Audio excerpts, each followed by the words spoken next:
सुबह की नरम धूप, हल्की सी उड़ती धूल में डूबा शांत रास्ता, ट्रैक्टर की मध्यम घरघराहट के साथ आगे बढ़ते आदित्य चौहान और उनकी मां रेखा देवी। पीछे लदी ताजा कटाई की ईंट जिनमें अब भी मिट्टी की सौंधी सी महक बाकी है। हवा में ठंडक है पर मन में एक सुकून, क्योंकि आज भी वही रोज का सफर, वही मेहनत, वही उम्मीदें। मां की निगाहें रास्ते पर, बेटे की हाथों में ट्रैक्टर की कमान, और दोनों के बीच बिना कहे समझ आने वाली वह साझेदारी जो हर किसान परिवार की रीढ़ होती है। दूर कहीं चीनी मिल की ऊंची चिमनी साफ दिखाई देने लगती है, मानो आवाज देकर बुला रही हो। धीरे धीरे आगे बढ़ता ट्रैक्टर उस शांत सुबह में मेहनत और विश्वास की कहानी लिखता चला जाता है। आगे रोड पर पुलिस बैरियर लगा है। इंस्पेक्टर देवेंद्र पांडे अपने 2 हवलदारों के साथ खड़े आते जाते लोगों को जबरदस्ती रोककर पैसे वसूल रहे हैं। किसी की आंखों में गुस्सा है, किसी में डर, लेकिन किसी में भी हिम्मत नहीं कि सवाल पूछ सके। यहां कानून की आवाज दब चुकी है और डर ही राज कर रहा है। सड़क के बीचों बीच बैरियर और उसके पास इंस्पेक्टर देवेंद्र पांडे, चेहरे पर वही ठंडा सन्नाटा जिसकी आड़ में चल रही है खामोश वसूली। गाड़ियां रुकती हैं, लोग घबराए हाथों से पैसे निकालते हैं, और यह पूरा मंजर बता देता है कि यहां सुरक्षा नहीं बल्कि यूनिफॉर्म का खौफ वसूली बनकर खड़ा है। धूप से तपती कच्ची सड़क पर लाल ट्रैक्टर आगे बढ़ रहा था। स्टीयरिंग पर आदित्य थी, संभली हुई, दृढ़, जैसे रास्ता उसी से दिशा ले रहा हो। तभी सामने खड़े ट्रैफिक इंस्पेक्टर ने अचानक हाथ हवा में उछालकर इशारा किया, तेज आवाज में चिल्लाया, ए लड़की, ट्रैक्टर साइड में लगा, कागज दिखा। एक पल को हवा थम सी गई और आदित्य ने बिना घबराए ट्रैक्टर को धीरे से किनारे लगाया। इंजन की घरघराहट रुकते ही रास्ते की खामोशी और गहरी लगने लगी। दोनों लड़कियां नीचे उतरीं, धूल जूतों में भरती जा रही थी, पर उनके कदम ठहरते नहीं थे। इंस्पेक्टर की कड़ी निगाहें उन पर टिक चुकी थीं और माहौल में एक अजीब सी खामोशी तैर रही थी, जैसे कहानी अभी बस शुरू हुई हो। धूल उड़ाती सड़क के बीच पांडे की आंखें तेजी से चमकीं जब उसने घूरते हुए कदम बढ़ाया।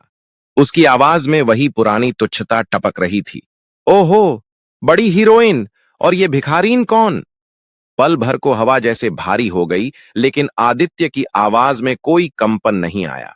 वह एक कदम आगे बढ़ी, अपनी मां को हल्के से छुपाते हुए बोली, ये मेरी मां है। शब्द अब भी हवा में थे कि पीछे खड़े दोनों सिपाहियों की बेहूदगी हंसी बनकर फूट पड़ी। उनकी गंदी टिप्पणियां सड़क की खामोशी को चीरती थीं, जैसे उनकी वर्दी का वजन अब सिर्फ धौंस का बहाना भर रह गया हो। आदित्य की मुट्ठियां भिंच गईं, लेकिन उसके चेहरे पर वही अडिग ठहराव था, जैसे वह जानती हो, सम्मान की लड़ाई जुबान से नहीं, सीधी रीढ़ से लड़ी जाती है। धूल भरे सरकारी दफ्तर में आदित्य कांपते हाथों से कागजात आगे बढ़ाता है, उम्मीदों से भरे वो पन्ने जिन पर उसकी जिंदगी टिकी है।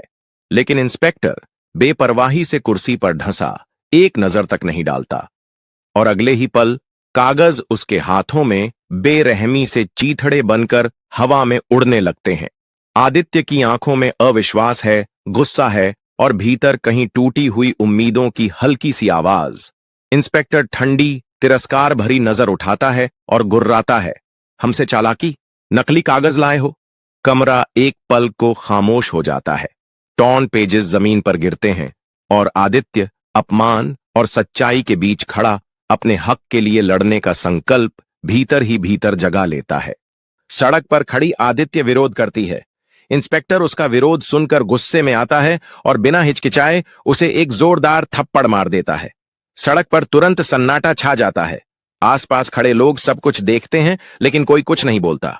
सभी चुप रहते हैं और माहौल भारी हो जाता है। इंस्पेक्टर गुस्से में चिल्लाता है, दोनों को जीप में डालो, और अगले ही पल मां और बेटी को धक्का देकर जबरदस्ती जीप में ठूंस दिया जाता है। उनकी चीखें और विरोध वहीं सड़क पर दब कर रह जाते हैं, जबकि भीड़ खामोश खड़ी सब कुछ देखती रहती है।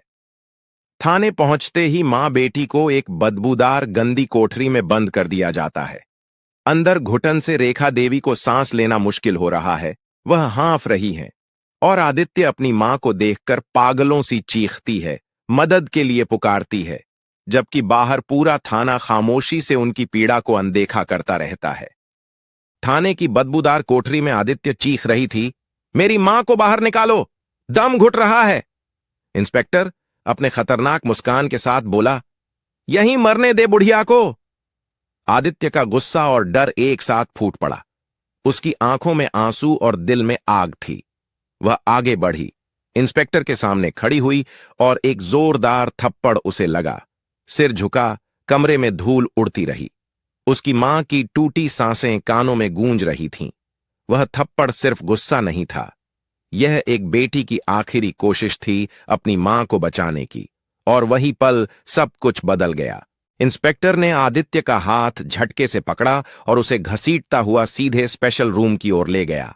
भारी दरवाजा बंद होते ही अंदर अंधेरा और सन्नाटा एक साथ टूट पड़े। अगले ही पल इंस्पेक्टर ने आदित्य को जोर से धक्का दिया। वो फर्श पर गिरा, सांसें टूटती हुई और कमरे की ठंडी हवा में सिर्फ उसकी हल्की कराह गूंजती रही। उधर लॉकअप की सीलन भरी कोठरी में रेखा देवी अचानक लड़खड़ाकर गिर पड़ती है। ठंडी फर्श पर उनका शरीर फैल जाता है, सांसें बेहद धीमी, टूटती हुई, और फिर पूरा कमरा एक अजीब सी खामोशी में डूब जाता है, जैसे अंधेरा खुद उनकी धड़कनों को निगल रहा हो। इंस्पेक्टर सलाखों के बाहर खड़ा होकर एक नजर अंदर डालता है। रेखा देवी को बेहोश पड़े देखकर होठों पर धीमी बेपरवाह हंसी तैर जाती है। अरे वाह, चलो जान छूटी, कहकर वह ऐसे मुड़ जाता है जैसे किसी इंसान नहीं, सिर्फ एक बोझ को पीछे छोड़ आया हो। इंस्पेक्टर भारी कदमों से कमरे में घुसता है, होठों पर वहीं जहरीली हंसी लिए।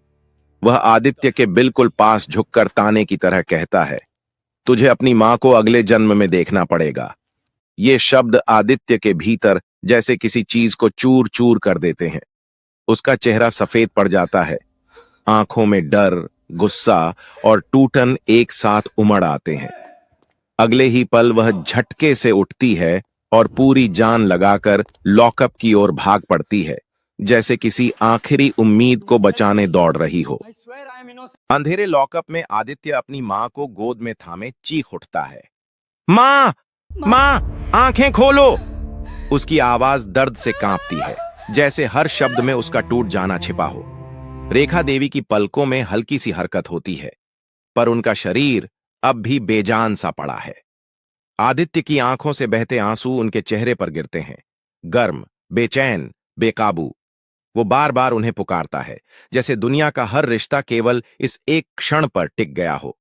लॉकअप की ठंडी दीवारों के बीच उसकी रुलाई गूंजती रहती है, टूटा हुआ बेटा और जिंदगी से लड़ती एक मां। अचानक रेखा देवी की जमी हुई उंगलियों में हल्की सी थरथराहट दौड़ती है, जैसे किसी बुझती हुई लौ में फिर से जान लौट आई हो।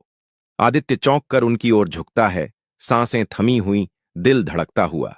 धीरे धीरे, बहुत धीरे धीरे उनकी पलकों पर कंपन होता है और आंखें आधी खुल जाती हैं, कमजोर, धुंधली, लेकिन जिंदा। उसी पल आदित्य की रुलाई फूट पड़ती है। वो टूटे हुए दिल से अपनी मां को सीने से लगाता है, जैसे दुनिया वापस उसे मिल गई हो, जैसे उसकी हर दुआ इस एक सांस में पूरी हो गई हो। मां और बेटे की वह भीगी हुई गले मिलन अंधेरे लॉकअप में एक छोटी सी रोशनी बनकर तैर उठती है, और तभी बाहर से भारी बूटों की आवाज गूंजती है। इंस्पेक्टर गुस्से से लाल चेहरा लिए दरवाजे पर आकर चिल्लाता है, दोनों को जिंदगी भर यहीं सड़ाऊंगा। उसकी धमकी लोहे की दीवारों से टकराकर पूरे लॉकअप में फैल जाती है। आदित्य अपनी मां को और कसकर पकड़ लेता है, डरा नहीं, बस अंदर से जलता हुआ, बेबस लेकिन अडिग। अंधेरे कमरे में इंस्पेक्टर की वो दहाड़ मानो सजा नहीं, एक जंजीर बनकर हवा में टंग जाती है और मां बेटे के ऊपर भारी परछाई की तरह झूलती रहती है। निशा चौहान बार बार घर फोन कर रही थी, हर बार वही खामोशी, वही डर, बढ़ाता सन्नाटा। बेचैनी इतनी कि उसने तुरंत पड़ोसी फैजान को कॉल किया, भाई जरा घर चेक करना प्लीज। कुछ मिनट बाद फैजान की घबराई आवाज लौटती है, निशा जी, घर बंद है, ताला लगा है। बस इतना सुनते ही निशा का दिल जैसे थम गया, चेहरा सन्न, सांसें तेज। बिना एक सेकंड गंवाए वह खड़ी होती है। गाड़ियों का पूरा काफिला तैयार किया जाता है, दरवाजा धड़ाम से बंद होता है और वो आदेश देती है, चलो अभी शहर निकलते हैं। इंजन गरजता है, सायरन बजते हैं और काफिला तूफान की तरह सड़क पर दौड़ पड़ता है। एसपी ने बिना एक पल गंवाए घर का ताला जोर से तोड़ा। दरवाजा चर्र की आवाज के साथ खुला। अंदर घोर सन्नाटा।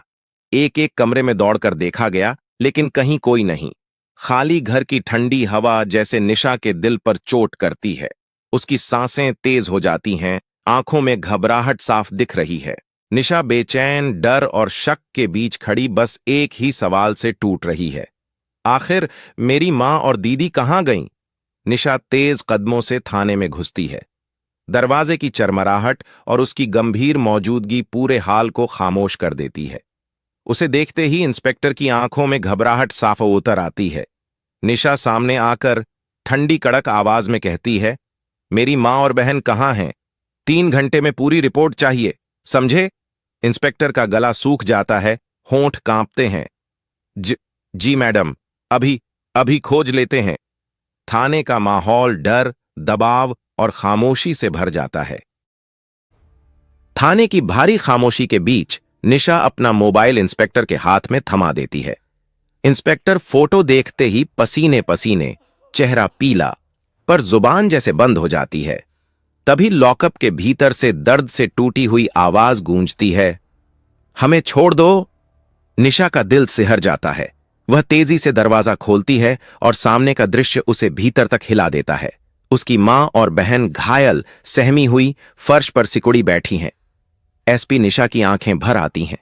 रेखा देवी रोती हुई कहती हैं, बेटी तू आ गई, भगवान ने भेजा।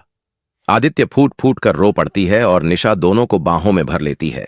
बहन कांपते हुए बताती है, दीदी इन्होंने हमें मारा, कागज फाड़े, अपमान किया, हमें यहां बंद किया। इन शब्दों के साथ ही निशा की आंखें लाल हो जाती हैं। चेहरा आग की तरह तपने लगता है। अब वह अफसर नहीं, एक बहन है, एक बेटी है, एक ज्वाला बन चुकी है। कैमरा उसके गुस्से से भरे चेहरे पर धीरे धीरे